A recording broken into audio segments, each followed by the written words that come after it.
Hello नमस्कार दोस्तों, स्वागत है आप सबका गर्गी ट्यूशन पॉइंट में। आज हम एसक्यूएल करेंगे। एसक्यूएल क्या होता है, इसकी एप्लीकेशंस क्या है और इसका पूरा प्रोसेस देखेंगे। तो एसक्यूएल को अच्छे से समझने के लिए आप वीडियो को एंड तक देखिए। और अगर आप मेरे चैनल पर नए हैं, आपने अभी तक मेरे चैनल को सब्सक्राइब नहीं किया तो आप चैनल को सब्सक्राइब कीजिए, वीडियो को लाइक एंड शेयर करना नहीं भूलिए।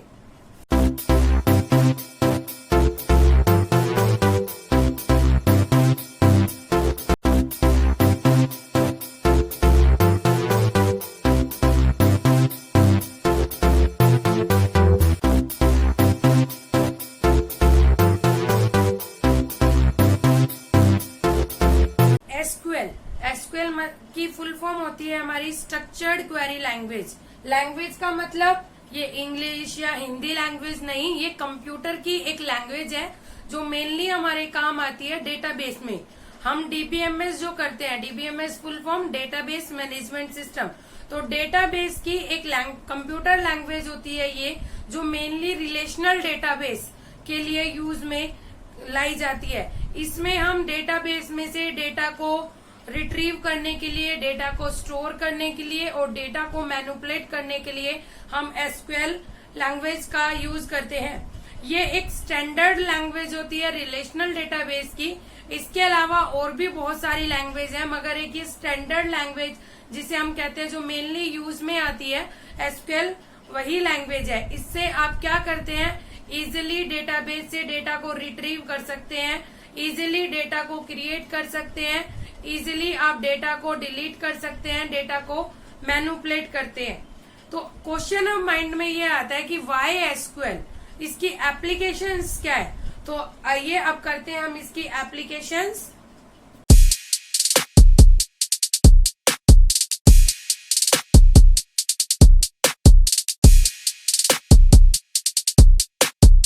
क्वेरी लैंग्वेज की एप्लीकेशंस। सबसे पहली बात, इसे हम क्वेरी लैंग्वेज क्यों कहते हैं। क्वेरी का मतलब होता है क्वेश्चंस अराइज करना। अब आप कंप्यूटर से कोई क्वेश्चन पूछोगे कि आप कैसे हो, तो कंप्यूटर कोई इंसान तो है नहीं, वो चाहे आर्टिफिशियल इंटेलिजेंस से हो चाहे रोबोट हो, लेकिन है तो वो एक मशीन। उसके अंदर जो डेटा फीड है वो उसे अकॉर्डिंग आपको आउटपुट देता है। तो क्वेरी लैंग्वेज एक वे होता है कंप्यूटर से क्वेश्चंस पूछने का, जिससे हमने जो क्वेरी की उसके अकॉर्डिंग वो हमें आउटपुट देता है।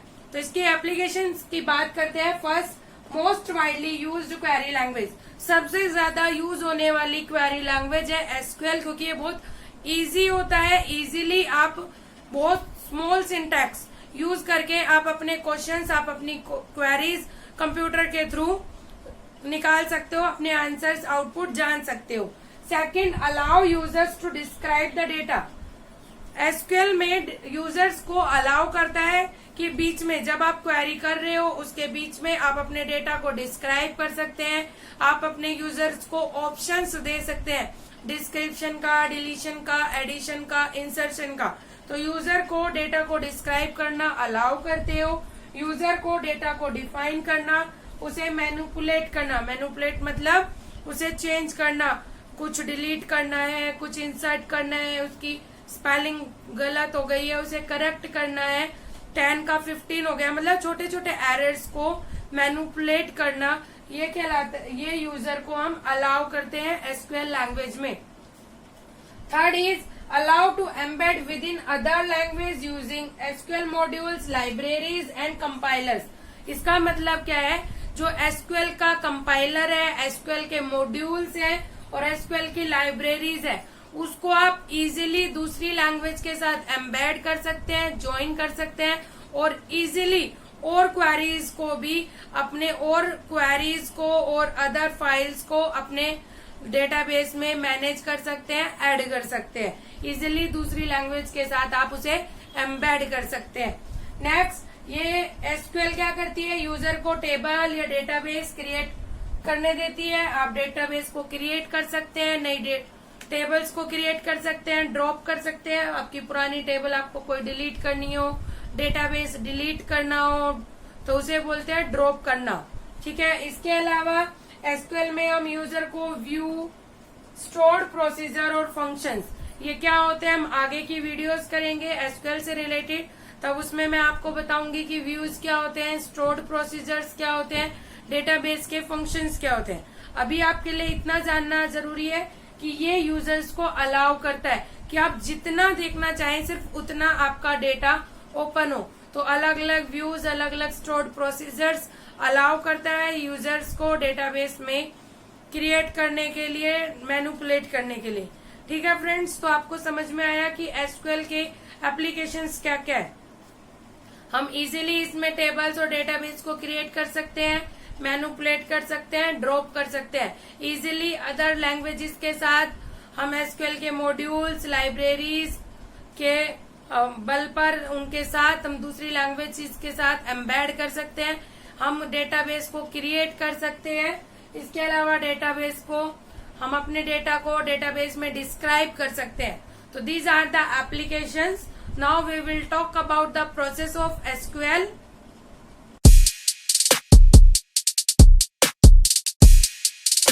जब आप आरडीबीएमएस के थ्रू एग्जीक्यूट करना स्टार्ट करते हैं अपनी क्वेरीज को, तो हमें काफी सारे कंपोनेंट्स की जरूरत पड़ती है। क्वेरी जो हमने बनाई वहां से लेकर हमने जो डेटाबेस तक पहुंचे और वहां पे अपने डेटा को क्रिएट किया, मैनिपुलेट किया, उसके लिए काफी सारे कंपोनेंट्स की जरूरत पड़ती है।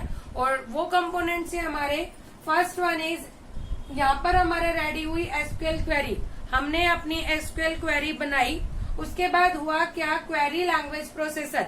हमारी क्वेरी पहुंची क्वेरी लैंग्वेज प्रोसेसर तक। क्वेरी लैंग्वेज प्रोसेसर क्या करता है, उसके अंदर दो चीजें लगी होती है, एक पार्सर और एक ऑप्टिमाइजर।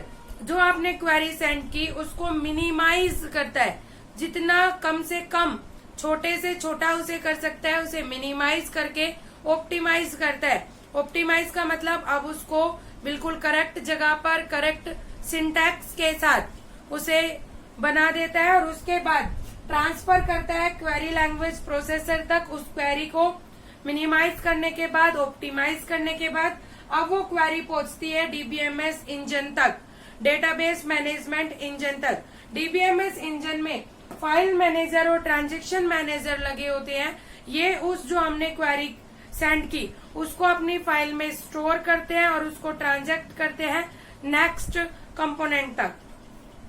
अब आपका डेटा, आपकी क्वेरी पहुंच चुकी है फिजिकल डेटाबेस। फिजिकल डेटाबेस का मतलब एक्चुअल डेटाबेस तक अब आपकी क्वेरी पहुंच चुकी है। वहां पर क्वेरी जाके अब आपका क्या करना है इस क्वेरी के अंदर, कि क्रिएट करना है, मैनिपुलेट करना है, कुछ डिलीट करना है, कुछ इंसर्ट करना है। अब प्रॉपर आपका टास्क परफॉर्म होगा। तो कौन कौन से कंपोनेंट्स हमारे इस पूरी प्रोसेसिंग में यूज हुए, query language processor, DBMS engine, then physical database. इधर क्वेरी लैंग्वेज प्रोसेसर में ज्वाइंट होते हैं हमारे पार्सर और ऑप्टिमाइजर। डीबीएमएस इंजन में 2 है हमारे, file manager and transaction manager. और फिजिकल डेटाबेस में हमारा एसक्यूएल इंजन आ जाता है, जिससे हम आपकी क्वेरी को रन करते हैं। तो these are the SQL components जो हम प्रोसेस के टाइम यूज करते हैं। ठीक है फ्रेंड्स, आई होप आपको एसक्यूएल क्वेरी का इंट्रोडक्शन समझ में आ गया होगा। नेक्स्ट क्लास में, नेक्स्ट वीडियो में हम आगे देखेंगे कि एसक्यूएल क्वेरीज क्या होती है, कैसे क्रिएट होती है, कौन कौन सी एसक्यूएल क्वेरी किस तरह से हम क्रिएट कर सकते हैं। तो सो ट्यून फॉर नेक्स्ट वीडियो। तब तक के लिए नमस्कार।